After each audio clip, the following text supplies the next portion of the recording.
કોકના છોકરાને મારી નાખવા હોય ત્યાં સુધી તમારે આ પહોંચી જવું પડે છે રાજકારણ કરવા, તો તમારાનો ઉપયોગ કરો ને છોકરા તમારે છે. અમિતભાઈ ને અનિરુદ્ધસિંહ અને રીબડાની સામે આવવા પાછળનું જે આખું કારણ છે એ એક પોલિટિકલ્સ છે. તો આ એક પોલિટિકલ્સ અમારા લોકોને હાથો બનાવી અને એનો ભોગ લેવામાં આવ્યો છે કે ભાઈ જે ભોગ બનનાર છે એ છોકરી પણ અમારી છે અને જે અત્યારે જે મૃતક પામેલો છે એ પણ અમારો છે. આમાં તો બધું અમારું છે, તમારું શું? આ બે લોકો જ્યારે સાથે હતા ત્યારે પણ અમે અન્યાયના શિકાર બનતા હતા અને હવે સામે સામા છે તો એના અન્યાયનો અમારે સ્વીકાર બનવાનો. ચાર્જશીટ મૂકવામાં આવશે તો એ તો કોર્ટમાં છતીપૂર્તિ વાળી રહે અને આ મુખ્ય આરોપી છે એ છૂટી જાય. આ એક પોલિટિકલ્સ મેટર છે, બેયના વર્ચસ્વની લડાઈ છે, પદ પ્રતિષ્ઠા અને પૈસાની લડાઈ છે.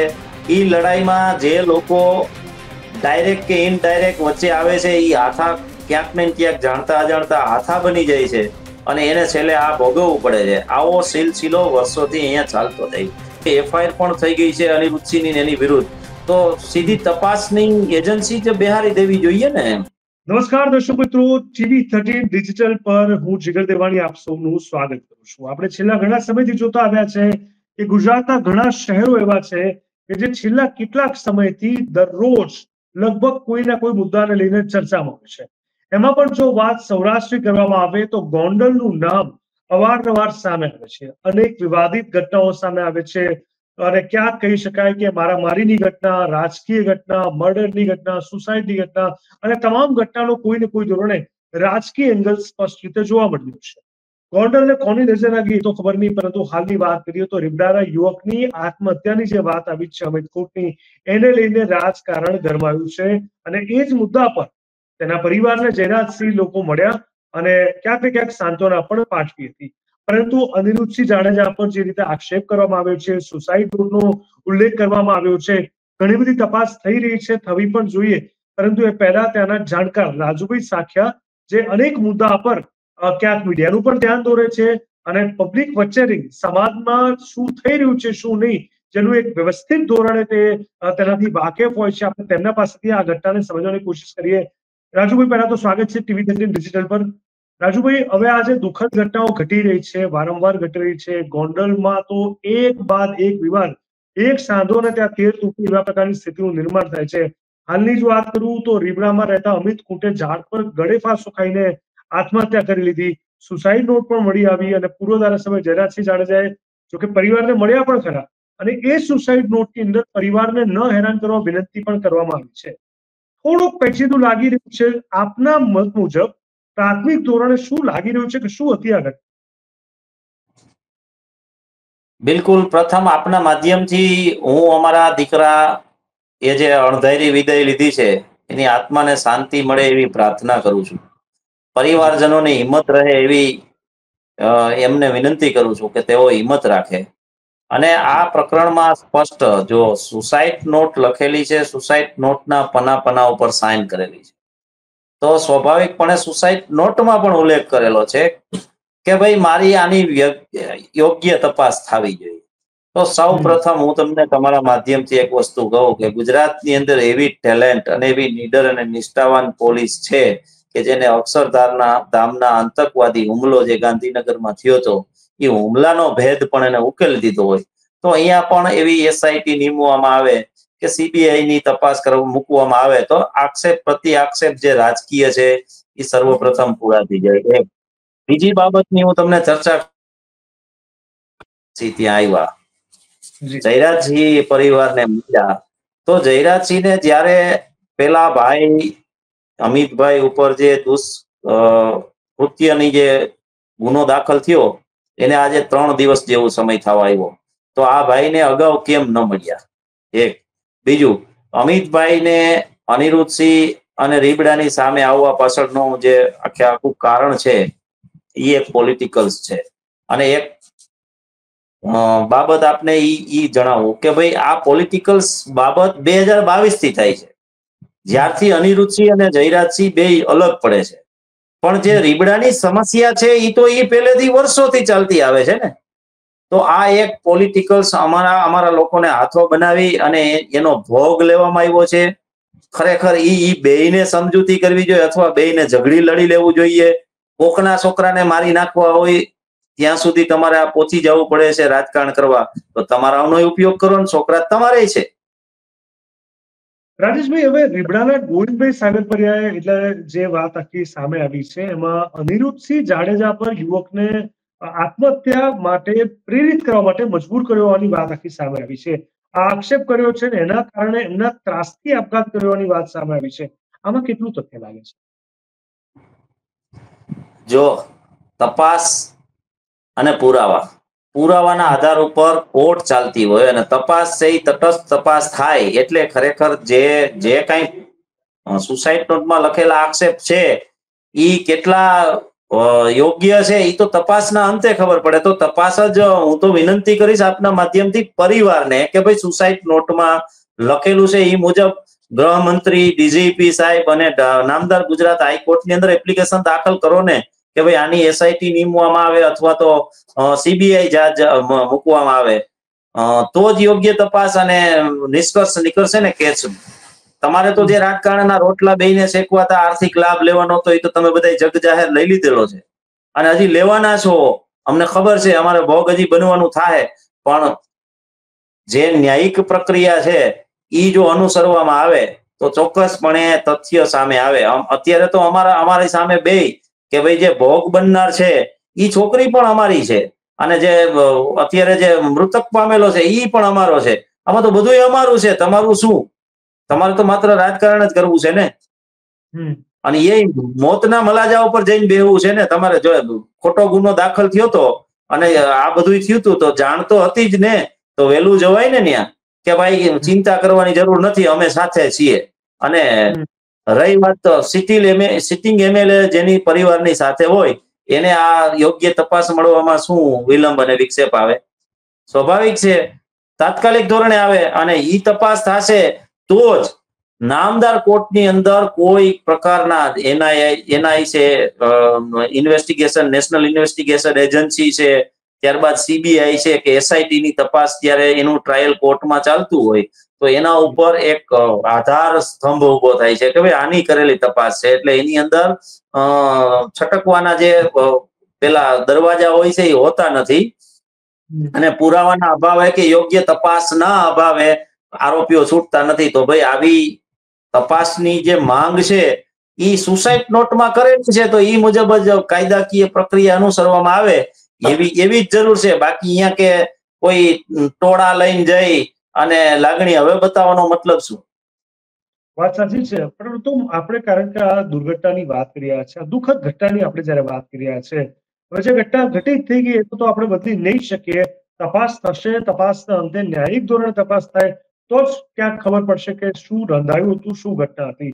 પણ કારણ કે વાત અમિત ખૂંટની છે તો આપણે એ પણ ચર્ચા કરવી જરૂરી બને છે. લોકો ઘણી બધી ચર્ચા કરી રહ્યા છે, જેમ કે રીબડાના મૃતક અમિત ખૂંટ પર અગાઉ એક સગીરે દુષ્કર્મનો આક્ષેપ પણ કર્યો હતો, એને લઈને પણ વાતો સામે આવી હતી અને ત્યારબાદ એ દુષ્કર્મનો આક્ષેપ લગાડ્યો કે અનિરુદ્ધસિંહ જાડેજાનું કાવતરું હોવાની પણ વાત ક્યાંક સામે આવી. હવે આખી ઘટનામાં ફરીવાર આ બે નામ આવે છે અને એક નવો એંગલ સામે આવ્યો છે. તો શું એને લઈને તપાસ કરવા માંગશો અત્યારે? આ બાબતની તો તપાસ કરવાની ને, તપાસ જ આ બાબતની કરવાની.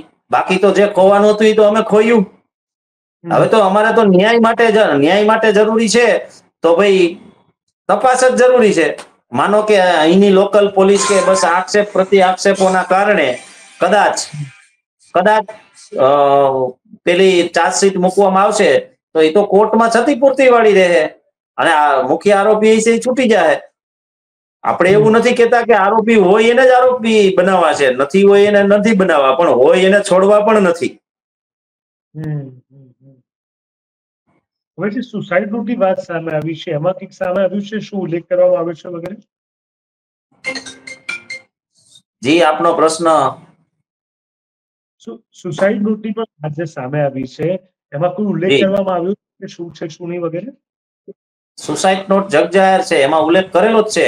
અનિરુદ્ધસિંહ અને એમના દીકરા રાજદીપસિંહનો ઉલ્લેખ કરેલો છે અને પેલે એ ભોગ બનનાર જે ફરિયાદી છોકરી છે ને એની સાથે કોઈ છે એનો બધાનો ઉલ્લેખ કરેલો છે સુસાઇડ નોટની અંદર. એટલા માટે જ કહું છું ને કે ભાઈ યોગ્ય તપાસ બહુ મહત્વની છે. અને એ કોઈ એજન્સી દ્વારા નહીં કે કોઈ પોલીસ તપાસ કરી નાખે અને પછી ચાર્જશીટ મૂકી દે અને પછી એમાં ક્ષતિપૂર્તિ રહી જાય, ટ્રાયલ કોર્ટ છે એ. શું લાગે છે કારણ કે પોલિટિકલી આપનો અવાજ કદાચ કટ ગયો. હા, હું એ કહું છું કે દરેક ઘટના પોલિટિકલે જઈને અટકે છે. દરેક ઘટનામાં યુવાઓના મૃત્યુ થાય છે. એ દરેક ઘટનામાં એક બે જ પરિવાર સામે આવી રહ્યા છે અને દરેક ઘટનામાં ગોંડલ જ હોય છે. શું લાગે છે કેમ આવું પરિવાર ને પરિવાર કેમ ગોંડલ વિવાદનું કેન્દ્ર અને આટલી મોટી ઘટનાનું સ્વરૂપ લઈ રહ્યું છે? બિલકુલ, મારે એ જ વાત તમારા માધ્યમથી કરવી છે કે ભાઈ આ બે લોકો જ્યારે સાથે હતા ત્યારે પણ અમે અન્યાયના શિકાર બનતા હતા અને હવે સામે સામા છે તો એના અન્યાયનો અમારે સ્વીકાર બનવાનો. આ એક પોલિટિકલ મેટર છે, બેયના વર્ચસ્વની લડાઈ છે, પદ પ્રતિષ્ઠા અને પૈસાની લડાઈ છે. એ લડાઈમાં જે લોકો ડાયરેક્ટ કે ઇનડાયરેક્ટ વચ્ચે આવે છે એ હાથા ક્યાંક ને ક્યાંક જાણતા અજાણતા હાથા બની જાય છે અને એને છેલ્લે આ ભોગવવું પડે છે. આવો સિલસિલો વર્ષોથી અહીંયા ચાલતો થયો છે અને આ કઈ નવું નથી. ઈ ભેગા હોય તો લીલા છે, તો રીબડાનું ખનીજ ચોરાઈ જાય, જમીનોમાં અતિક્રમણ થાય તો એ બધી લીલા છે. એ બે સામસામા હોય તો કે ખનીજ ચોરી છે અને જે કઈ ધંધા છે એ જમીનના આ બધું આ જે આપણે જોયું એ બધું છે. કદાચ એ બધી આખી વિસ્તારથી વાત કરું તો આપની યુટ્યુબ ચેનલનો સમય ટૂંકો પડે. તો હવે તપાસને લઈને હવે શું આશા અપેક્ષા છે? કયા ધોરણે, કેટલી જલ્દી, કોના દ્વારા તપાસ થાય ત્યારબાદ શું આગળ કાર્યવાહી થવી જોઈએ? કારણ કે પરિવાર જેટલો સ્તબ્ધ હશે, તેના નજીકના અંગતના લોકો જેટલા સ્તબ્ધ હશે, દુઃખદ સ્થિતિમાં હશે, એ કદાચ આપણા શબ્દોથી આપણે વર્ણવી નહીં શકીએ.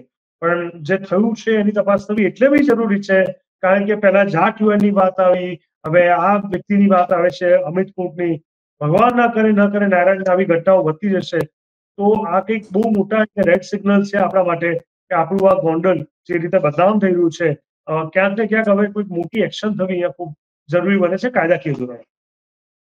અત્યારે આપણા ટીવીના માધ્યમથી આપણે બધાએ જોયું કે મૃતક અમિતભાઈના પરિવાર સાથે સિટિંગ એમએલએ, એમના પતિ અને એમનો દીકરો જે દબંગ છે અને રાજકીય વર્ચસ્વ છે એવા લોકો એની સાથે છે. તો સ્વાભાવિકપણે ગુજરાત સરકાર, નામદાર કોર્ટ ગુજરાતની હાઈકોર્ટ અને ડીજીપી પોલીસ વિભાગ, ત્રણેય વિભાગે આ લોકોએ અરજી કરી અને યોગ્ય તપાસની માંગ કરવી જોઈએ અને મળી જાય તપાસ.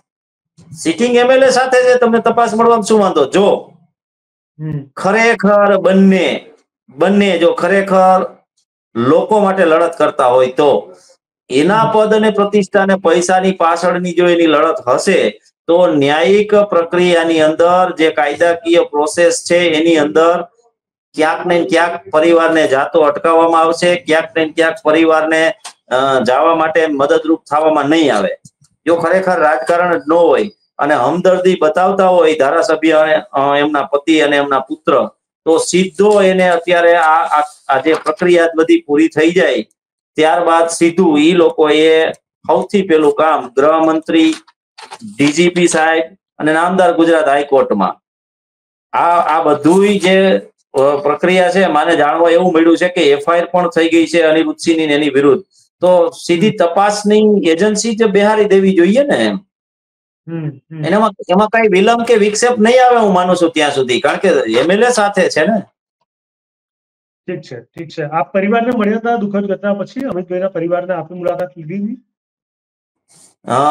દુઃખદ ઘટના પછી અમિતભાઈના પરિવાર સાથે મળવાનું નથી, કારણ કે મારાથી 20 કિલોમીટર છેટું એનું ગામ છે અને આવા માહોલની અંદર કદાચ આપણે એને મળવા, એ લોકો શાંત નથી એટલે આપણે એને મળવા જઈ શકીએ નહીં, પણ સમય રહેતા હું ચોક્કસ જઈશ. બિલકુલ.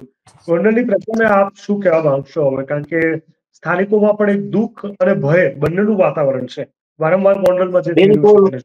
બિલકુલ, હું અમારા ગોંડલના ગોકુળિયા ગોંડલની જનતાને એવું કહીશ કે તમે શુદ્ધ બુદ્ધિ પૂર્વક કોઈ રાજકીય હાથા ન બની અને માત્ર ને માત્ર તમારા બુનિયાદી સવાલો સાથે અને સવાલોના માટે જ તમે રાજકીય માણસો સાથે રહેશો, નહીં કે એના ભોગ બનવા માટે.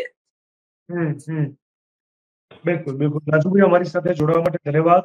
જે રીતે આ દુઃખદ ઘટના ઘટી છે અને આપણે જે કોઈને કોઈ ધોરણે આપણે સતત ન્યાયિક તપાસની વાત કરી છે, આશા રાખીએ જલ્દી ન્યાયિક તપાસ થાય, પાનનું પાણી થાય અને અમિત ખૂટને અથવા એના પરિવારને સાંત્વના હિંમત મળે અને ભવિષ્યમાં કોઈ પણ એવા કે રાજકીય ધોરણે ભગ ધરાવતા વ્યક્તિઓના કારણે કોઈ પણ નિર્દોષ વ્યક્તિએ પોતાનો જીવ ન ગુમાવવો પડે, તેવી જ આપણે પ્રાર્થના હાલ તો કરી શકીએ છીએ.